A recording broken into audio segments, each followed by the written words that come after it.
This conference will now be recorded. Yeah. So the parameters are dynamic number. So it could be hours or a days. It could be hours or a days. These are generated in a payroll run, stored in runtime tables. Stored in some runtime tables. Okay, runtime tables. So these numbers are generated in payroll run based on what?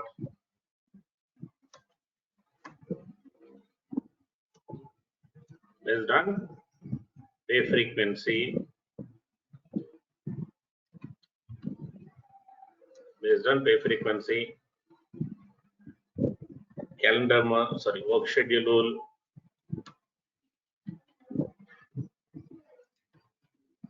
based on work schedule, based on calendar month, based on calendar month, and also based on working time conditions, or you can say employment percentage. Okay.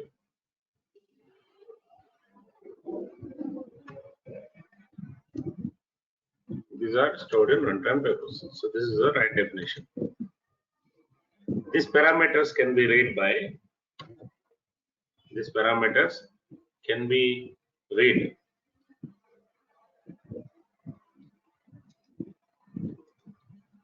number operation, rate operation, amount operation. These parameters can be read by number operation, rate operation, and amount operation. Okay. And what is the syntax to read them?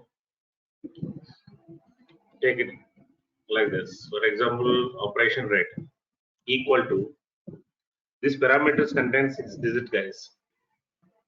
Z, Y, 4x. In the place of Z, what comes in the place of Y? What comes in the place of 4x? Okay. What comes, we'll see. Okay. Rate equal to, or number equal to, or amount equal to,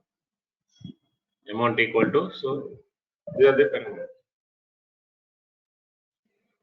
So we can read the parameters from the tables. Okay, from the tables, guys. Runtime tables, because system calculates them, updates them in the tables. Okay, and we use them by reading it into the right field, number field, and amount fields. Okay, in the place of Z, in the position of Z,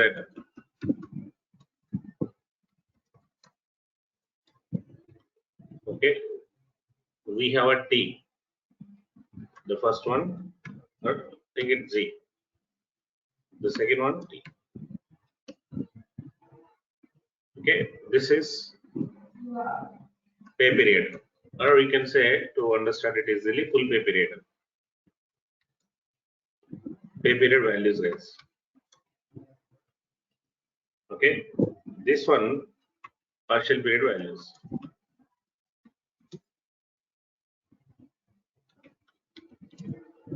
Pay period values, full pay period values, and partial period values.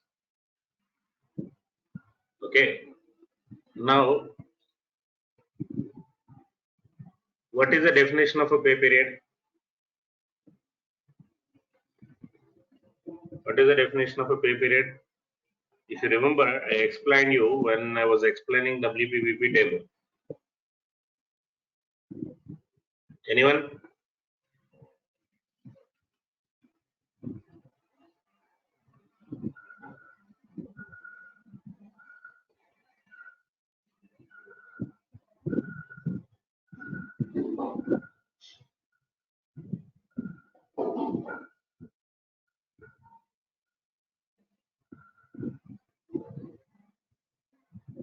What is the start date of the paper? So hard and termination date.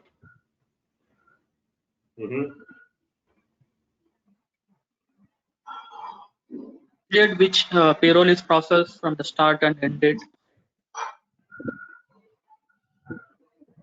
No. Anyone? What is the start date of the pay period?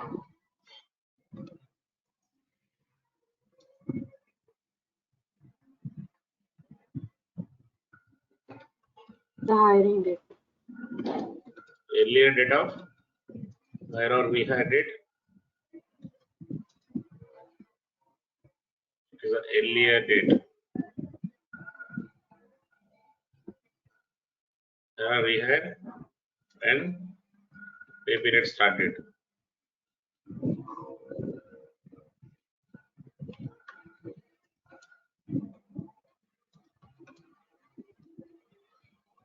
We scheduled it, right?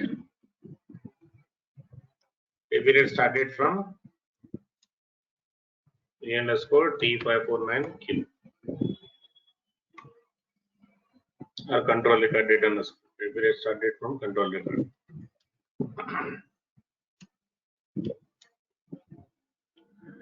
Start date is what? Earlier date of hire or rehire, whichever is earlier, guys. No, sorry, whichever is later, not earlier. Okay, whichever is the later date of hire or rehire, and or not or pay period started from control record. Observe this. Here I have had an employee on 10th April. What will be the pay period for this employee?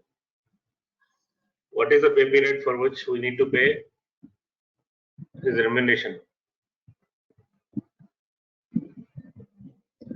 Control record pay period started is what? April 1st. This employee started hire date is what? 10th. Okay, which is the greater of these two? 10th April is greater, right? 10th April is the later one. So 10th April will be the start date. Is it clear? Understood this? End date of the pay period of employee is what?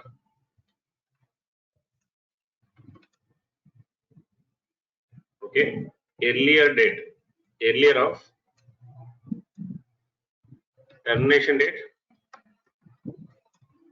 or pay period end date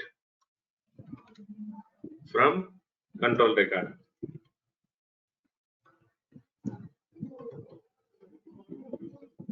Okay, so let's say employee joined on April 1st. Now he is terminated on 25th. What is the pay period for which we need to pay the remuneration?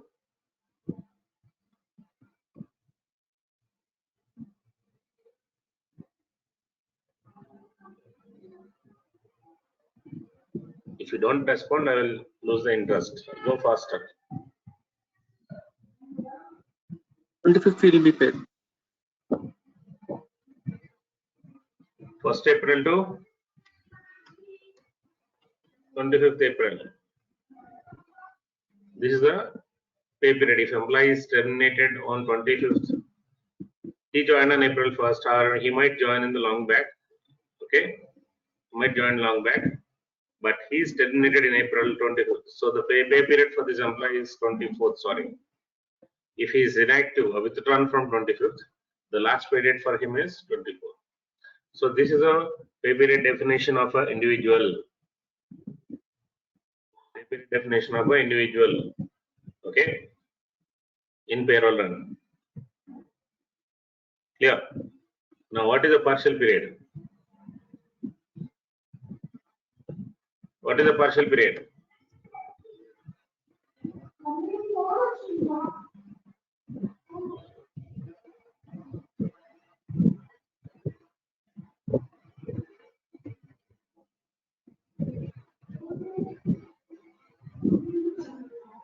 What is a partial period? Did we discuss about it? Each split is a partial period. Come again? Each split is a partial period, sir. Yeah.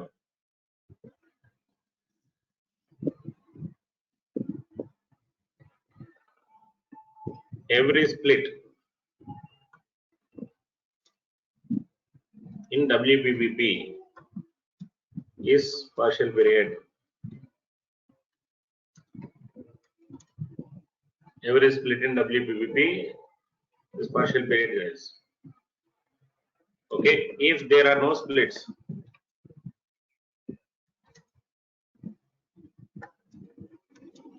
okay, then pay period and partial period both will be same. Pay period of an employee and partial period are same.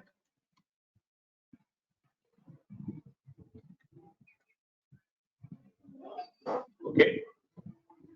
If there is a split, each split is considered as a partial period. Okay. Now, which pay period values are more important or partial period values are more important? Why SAP has given partial period parameters?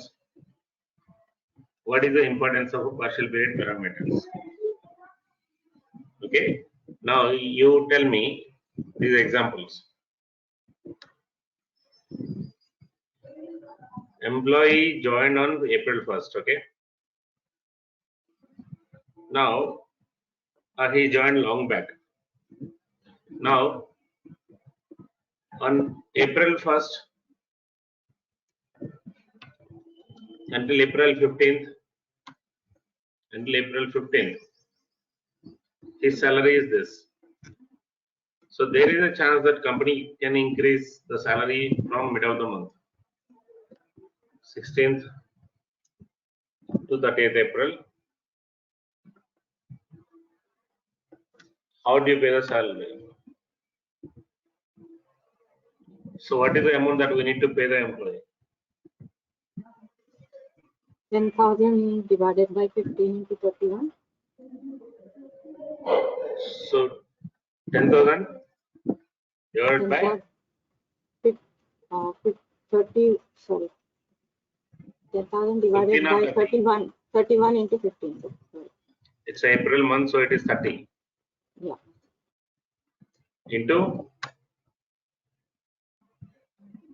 15. Now 20,000 divided by 30.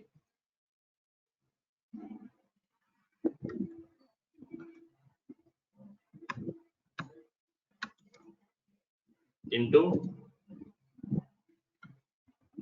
15. So are we evaluating, okay, this salary, actual salary for the full period or partial period?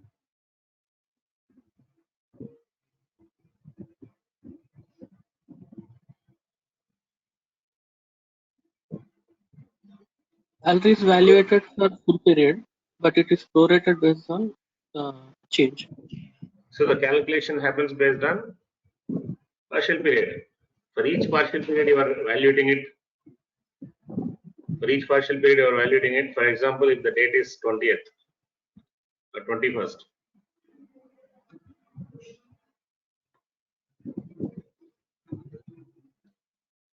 then this would be what? 20 days. This would be 10 days. We are evaluating each partial period separately. When you are evaluating each partial period separately, what are you considering it here? The partial period numbers? Yes or no? This is a partial period number of days. The number of days in the partial period, right?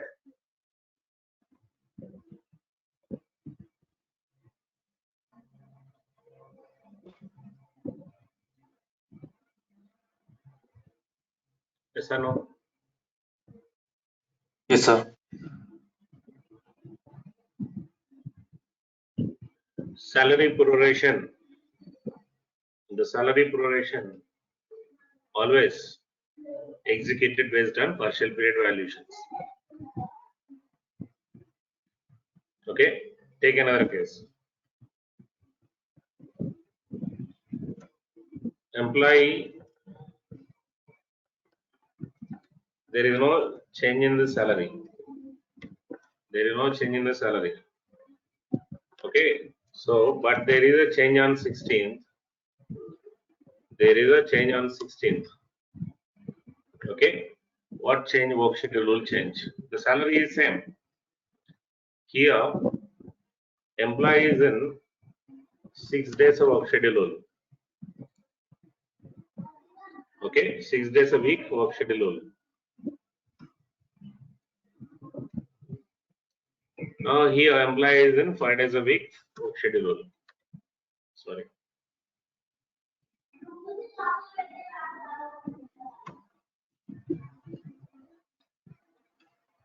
Now I'm calculating hourly rate.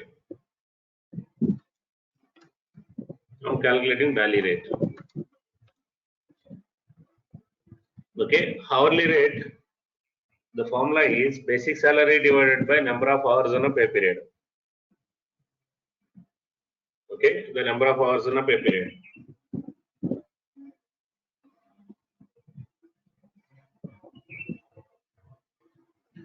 Daily rate calculation is basic salary divided by number of working days in a pay period.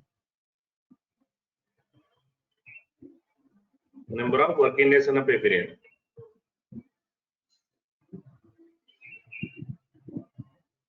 So tell me, how do you calculate the hourly rate here?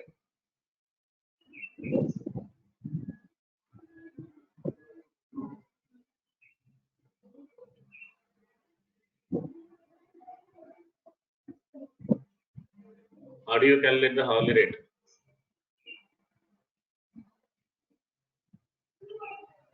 Hello?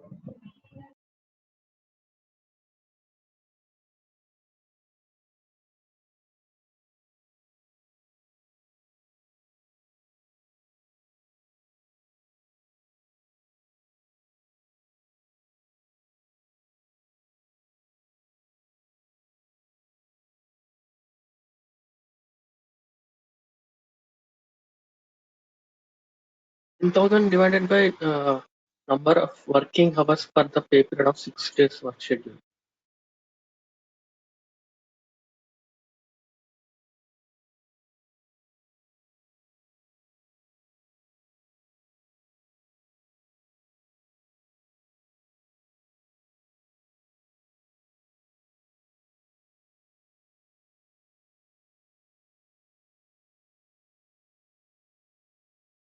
Okay. So observe this, guys. Let me give you the number of working hours as per the 6 days work schedule. Okay. Let's say 20. Okay. 1 moment. How do you calculate monthly hours? When I give weekly hours? How do you calculate monthly hours when I give you weekly hours? Let's say weekly 48 hours on it. To arrive the monthly values, 48 into, okay, 4.33. You get monthly values. Now I'm rounding it up.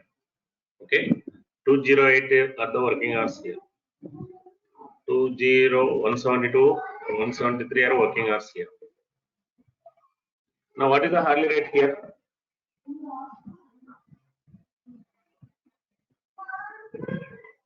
1000 divided by 173 into 15.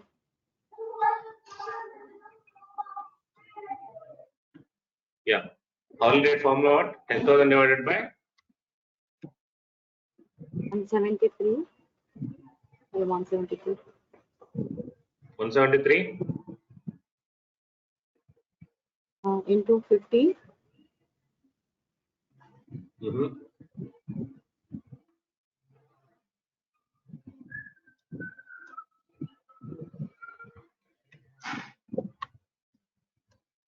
There is a way step I gave you to store the hourly rate, right? Yesterday.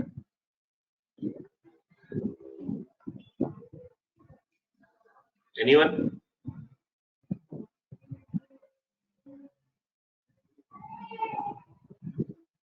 Ten thousand divided by 208 and 10,000 divided by 173. There are two splits here. /001. 01 split. 10,000 divided by 208.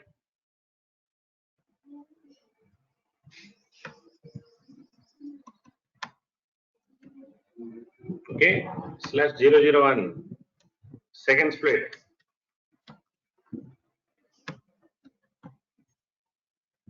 So are you taking the parameter based on the work schedule or not? Yes or no? You are taking the parameter. Now tell me why 2 hourly rates are required. Why 2 hourly rates are required here? What could be the reason? The rate would be different for 15 days and next 15 days to take correct Perfect. hourly rate. So here the rate is what? 6 days and 5 days. 48.08.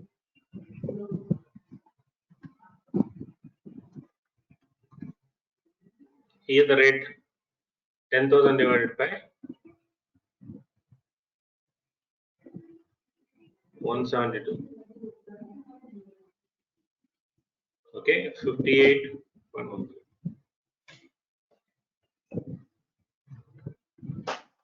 The reason why for each split the rates are separate is employee might work overtime. He worked 10 hours on 10th April. Okay, and he worked another 10 hours on 20th April or 25th April. Okay, how do you pay? 10th April hours are multiplied with what rate? 8.08. 48.08. Okay, employee worked on 10 hours, employee worked 10 hours on 25th April. Multiplied with what rate? 58.1. 58.13. Okay.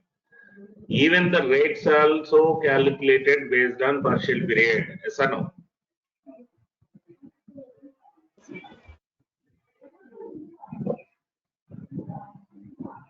Yes, sir.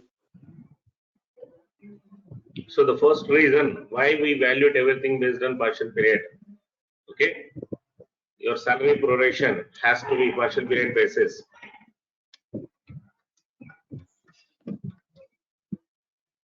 Salary proration. Second reason, the rates are calculated for each partial period separately.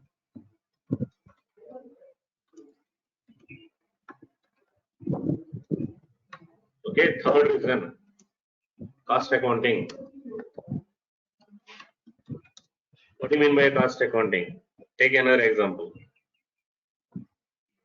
There is no change in the work schedule, and there is no change in the salary. There is no change in the salary. The salary is same, work schedule same. Okay, work schedule same. But why the splits are created? It's because I changed the cost center in InfoTab 1. I changed the cost center in InfoTab 1. 1 to 15 cost center K1. Okay, 16 to 30 the cost center K2. Okay, observe this. Cost, also accounting, both. Okay, so here the salary for the 1 to 15 is how much? 5,000. Right? How did you get it? 10,000 divided by 30 into 15. Again, this one 10,000 divided by 30 into 15. You got 5,000. Totally, anyway, you are paying 5,000 only. But two splits are generated.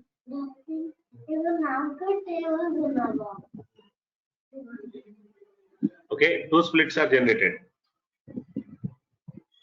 Clear? But why these splits are generated? When I'm posting these amounts, okay, the reason could be GL account different or cost center different.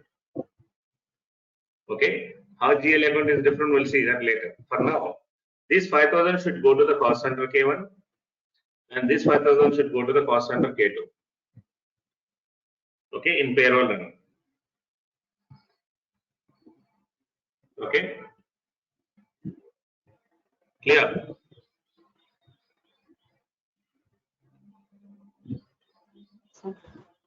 Yes or no, guys? Is this clear? Yes, sir. Okay. And fourth purpose.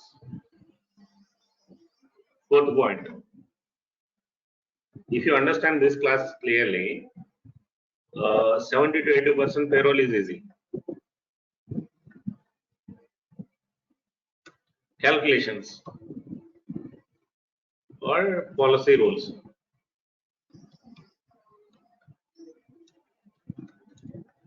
Now, basic pay, there is a wage step generated. There is a, let's say, bonus wage step generated. This bonus wage step are some allowance days. There is some allowance generated. And this is an automated wage step. Okay, when you run payroll, this wage step is automatically generated. The formula for this wage step generation is for the contract employee. For the contract employee, it is a 10% of basic pay. Okay. For the permanent employees,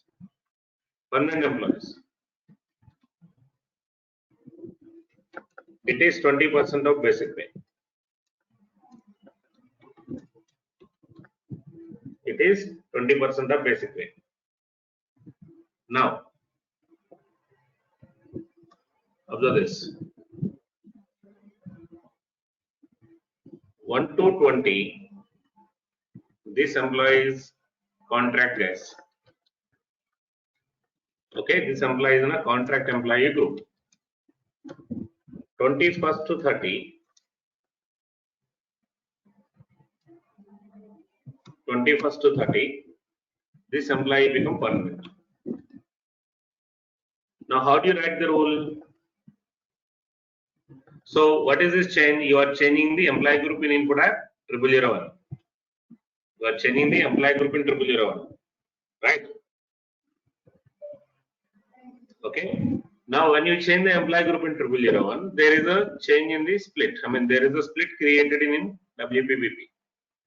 So, two partial periods are generated. Now, when two partial periods are generated, your basic pay also, okay, will be imported like this into yours is 3B01, right? 3B01, 01 split. We have a 10,003, 3B01, 02 split. We have 10,000. Yeah, now you are writing a rule. You are writing a PCR. How do you write this PCR, guys? Tell me. First, which way step would you process?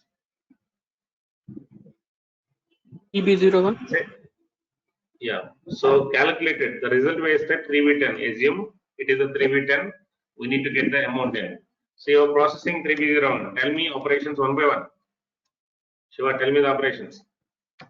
Add wage step to start. Why? We need to move wage step without any change. Perfect. Next. We need to call based upon employee grouping. Employee group or subgroup. Operation. OUT WP PERSG. OUT WP PERSG. If employee group is permanent, if employee group is contract, otherwise, whenever you are calling a decision operation, otherwise compulsory. Okay, you may write the rule here or you may not write the rule, but you call it first. Okay, now next, tell me operation.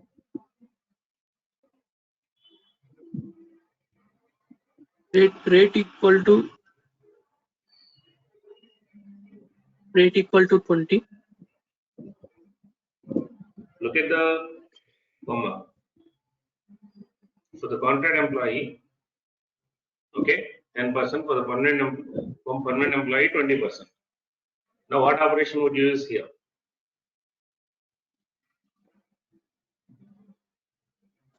Rate equal to 20. We will call him rate. Okay, rate equal to 20. Then next what?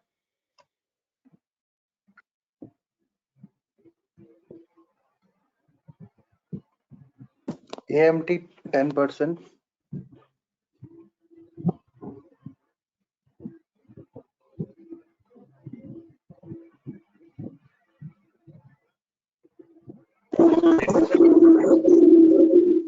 AMT percentage 20. Do we need this or not? The rate is equal to 20 is not required. AMT percentile 20 is enough. Then send it to output table. And then move to output table. Okay, with 3B10. It's better to write one more operation here. That is, sorry, one more operation. I don't want if any numbers and rates are there in the primary waste tab. I don't want these waste steps moved to 3B10. I don't want these waste steps moved to 3B10. Okay, so now you write the same syntax for the Q.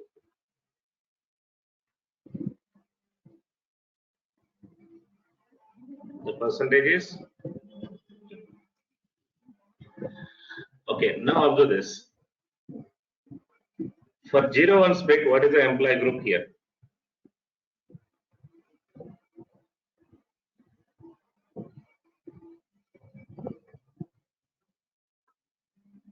For 0-1 split, what is the employee group? What is the employee group? Contract, right? Okay, I told you here 1 to 20 employees in a contract group. So it goes here. When 3B01 first split is moved, when a 3B01 the first split is moved, okay, first it is moved to output table as it is.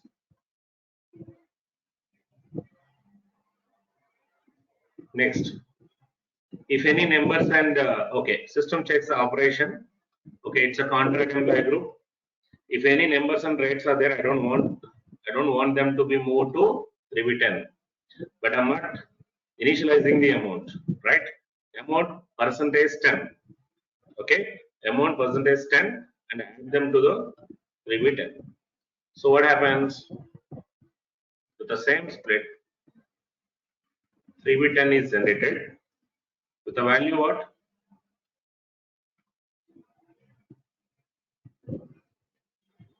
With the value what? 1000. 1000. Now when the second split is moved, in this split indicator, what is the employee group? Permanent.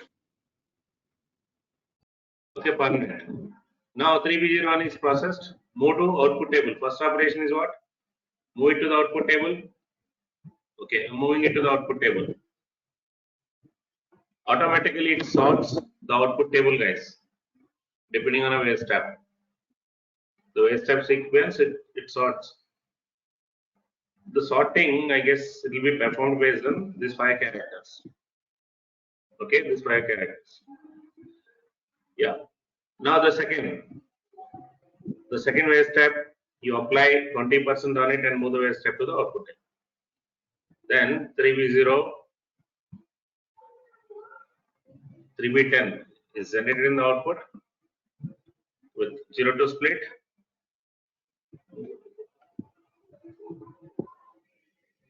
If I do not split, if I do not create a split, or if I do not process these waste tabs for each partial period separately, okay, for each partial period separately, okay, can we arrive these values properly?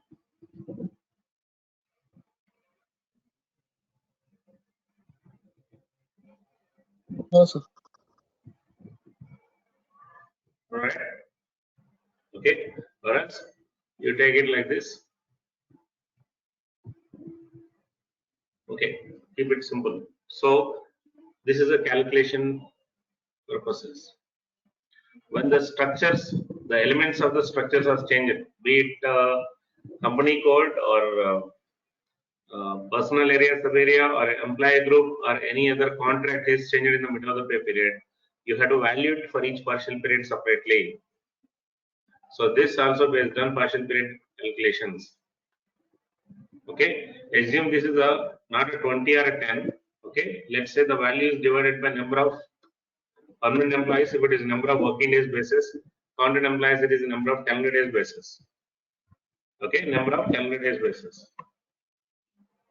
Clear? Now the working days again and the calendar days, when I say again, these are parameters.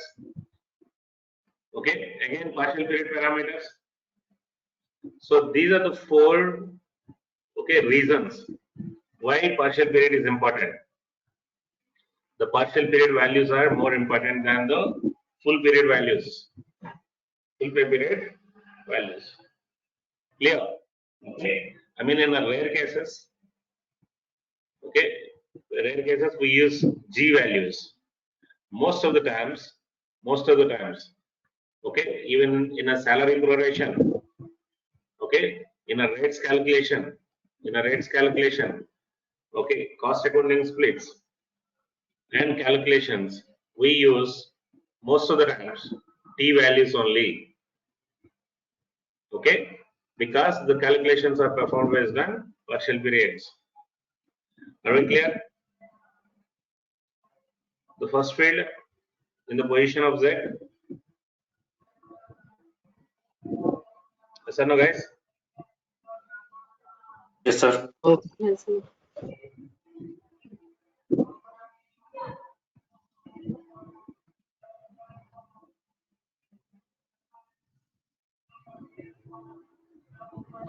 Now, next one, the second position, it's Y. The second position is Y. Okay, you are counting partial period wise, you are counting pay period wise.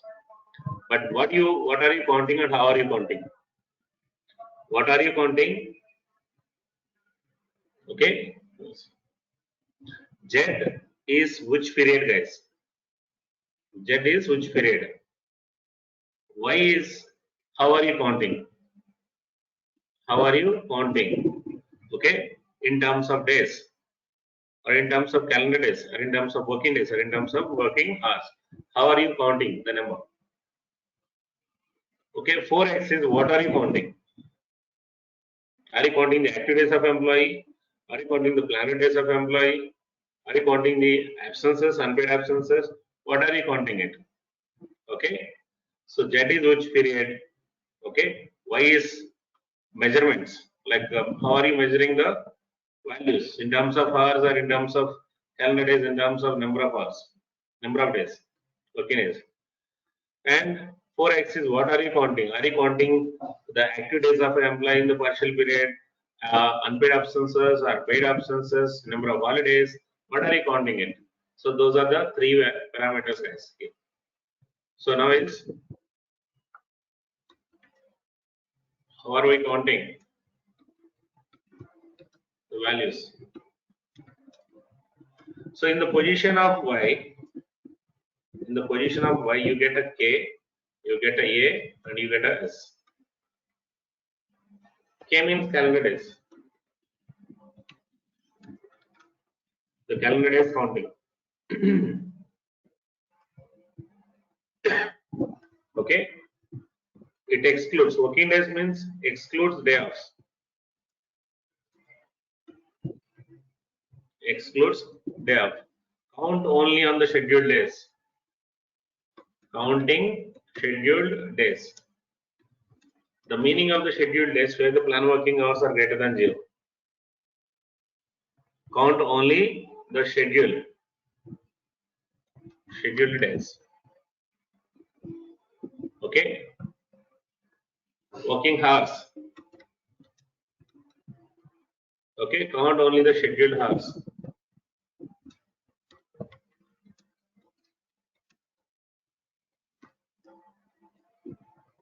Okay. Now when I say calendar days, guys, don't see work schedule. Okay, when I say calendar days, you don't see work schedule.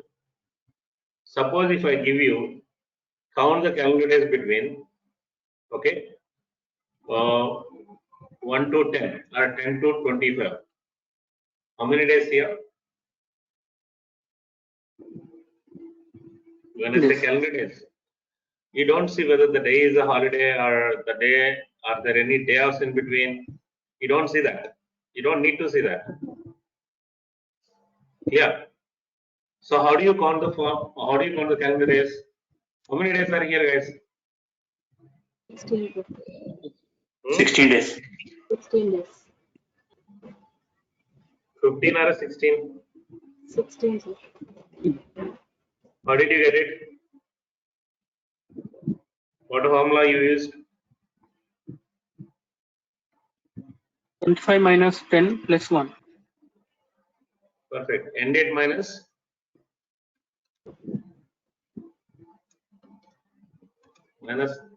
start date plus 1. Why plus 1? Including this. Yeah.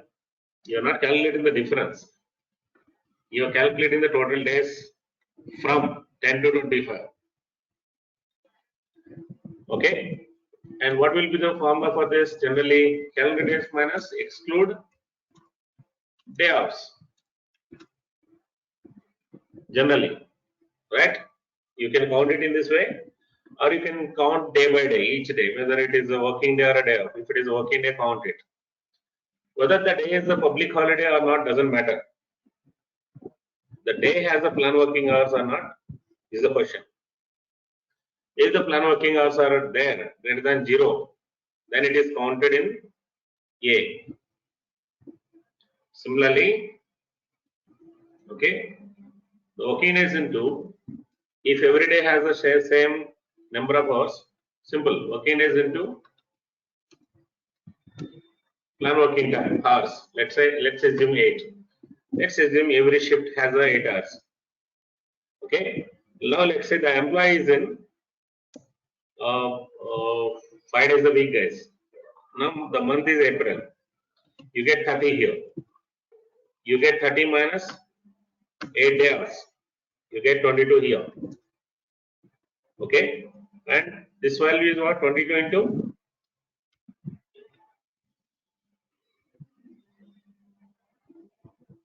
Okay.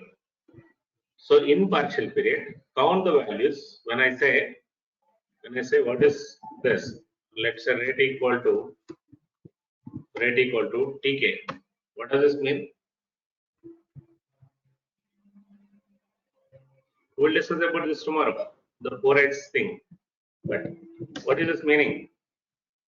Partial period and calendar days. Partial period and calendar days. Count is partial period. In partial period, count the calendar days. Okay. Rate equal to TS. What does this mean?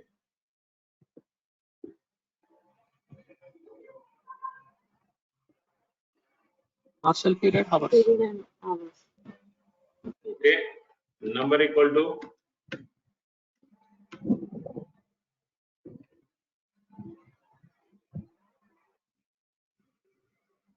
Full period and scheduled days. yes. Okay. So let's understand this tomorrow. This is the most important part. And we require some configuration also for this. Okay. So what comes in this 4x place in position of, okay, what are we counting? What are we counting? So what do we get here? You get SOLL, you get DIVI, you get DIVP, okay, you get AU star star, AP star star, AX, okay. So we need to understand mainly these 6 parameters. So we need to check each one by one. Okay, one by one, each one. So if you understand this, as I mentioned, this class and the next class, if you understand that 70% of the roles, 70% of the payroll processing, you will understand it clearly. Okay, not only the gross calculation, the statutory deductions calculations also sometimes depending on these parameters. Okay, catch you tomorrow, guys. Unless you have questions.